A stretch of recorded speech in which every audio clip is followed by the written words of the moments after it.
Hi viewers, எல்லாரும் எப்படி இருக்கீங்க? இன்றைக்கி நம்ம சேனலில் பார்க்க போகிறது ரொம்பவே டேஸ்டியான ஹெல்த்தியான மல்லி இலை சட்னி எப்படி அரைக்கிறதுன்னு பார்க்கலாம். நமக்கு ரொம்ப சுலபமாக கிடைக்கக்கூடிய இந்த மல்லி இலையில் அதிக அளவு சத்துக்கள் நிறைஞ்சிருக்கு. இது ஒரு பெஸ்ட்டான ஆன்டிஆக்சிடெண்ட். இதில் vitamin C, vitamin K, magnesium மட்டும் இல்லாமல் ஃபைபர் கண்டென்ட்டும் அதிகமாக இருக்கிறதுனால அடிக்கடி இதை உணவில் சேர்த்துக்கிறது ரொம்பவே நல்லது. இதை அப்பப்போ நம்ம ஃபுட்டில் எடுத்துக்கிட்டோம்னா நம்மளோட இம்யூன் சிஸ்டம் பூஸ்ட் ஆகிறதுக்கு ரொம்பவே ஹெல்ப்ஃபுல்லாக இருக்கும்.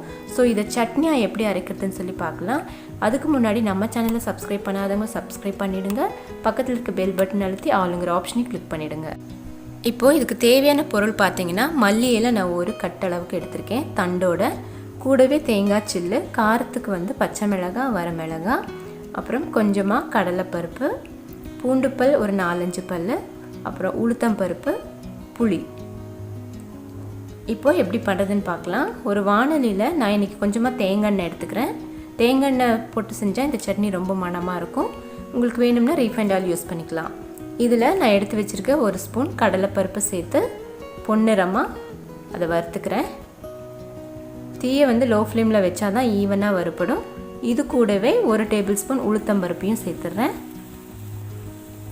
ஸோ அதுவுமே நல்லா கோல்டன் ப்ரௌன் ஆகட்டும். இப்போது இதை தனியாக ஒரு பிளேட்டில் மாற்றிக்கலாம்.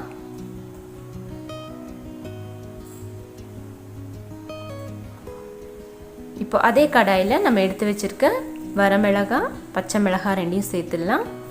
கூடவே பூண்டுப்பல், ஒரு சின்ன சைஸ் புளியும் சேர்த்துட்டு வதக்கிடலாம். பச்சை மிளகாவை கீறி போட்டுக்கோங்க, இல்லைன்னா வெடிச்சிடும். ஸோ இது ஒரு 2-3 நிமிஷம் வதக்கி விட்டுட்டு இந்த வரமிளகாவை தனியாக எடுத்துடுறேன், கருகிடும் அதனால். ஸோ இப்போ இது கூட நம்ம வாஷ் பண்ணி வச்சுருக்க மல்லி இலையும் சேர்த்துக்கிறேன். நான் தண்டோடவே சேர்த்துக்கிறேன். இப்போ இதுவும் ஒரு 2 நிமிஷத்துக்கு நல்லா வதங்கணும். இதோட அளவு ரொம்ப கம்மியாகி கலர் ஒரு டார்க் க்ரீன் கலருக்கு வரும். ஸோ பாருங்கள், இந்த ஸ்டேஜ் வரைக்கும் வதக்கிட்டோம். இப்போ நல்ல மணமும் இருக்கும் நம்மளோட மல்லி இலை. இப்போ ஸ்டவ் ஆஃப் பண்ணிக்கலாம். இப்போ நம்ம வறுத்து வச்சுருக்க இந்த பருப்பு கூடவே தேங்காய் சில்லு எடுத்துருந்தோம் இல்லையா, அதையும் சேர்த்து முதல்ல இதை கோர்ஸாக அரைச்சி எடுத்துடலாம். பாருங்கள், இந்த மாதிரி அரைச்சிட்டு இது கூட நம்ம வதக்கி வச்சுருக்க மல்லி இலை இதை சேர்த்துடலாம். அப்போ தான் அந்த பருப்பு நல்லா அரைப்படும், அதுக்காக.